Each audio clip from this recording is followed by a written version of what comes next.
বিড়ালকে ভালোবাসবেন। ও মুসলমান শুনে নাও, আল্লাহ নবীজি, ও মুসলমান শুনে নাও, দিলের কান্ডা লাগা শুনে নাও, পৃথিবীর মধ্যে মহামানব যারা আছে দুনিয়ার মধ্যে বিড়ালকে ভালোবেসেছে।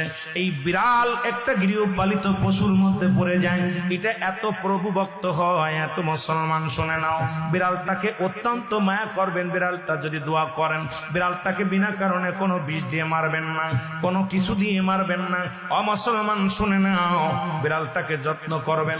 বিড়াল যদি অভিশাপ করে, বিলাই যেটা বলা হয়, অভিশাপ করলে সঙ্গে সঙ্গে আমার আল্লাহ কবুল করে নাই। বিড়ালের অভিশাপে মানুষ ফকির হয়ে যায়, বিড়ালের অভিশাপে মানুষগুলো ধ্বংস হয়ে যায়, বিড়ালের অভিশাপে দুনিয়ার সংসারের মধ্যে অশান্তি লেগে যায়।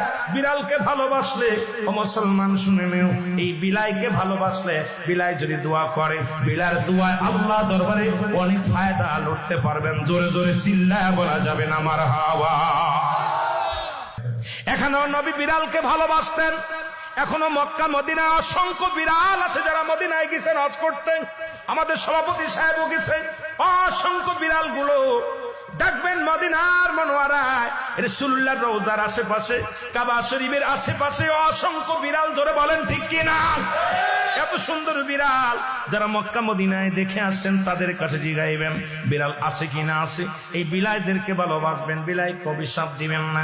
একবার এক মহিলা অমুসলমান রাসূলুল্লাহর কদমের মধ্যে একজন বিড়ালকে বিষপান করায় মেরে ফেলল।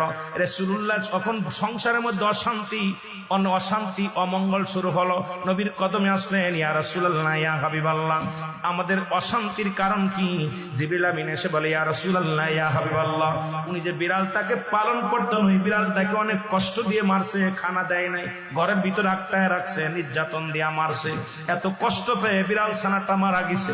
ওই বিড়ালটা বরদোয়া আল্লাহর দরবারে কবুল হয়ে গেছে।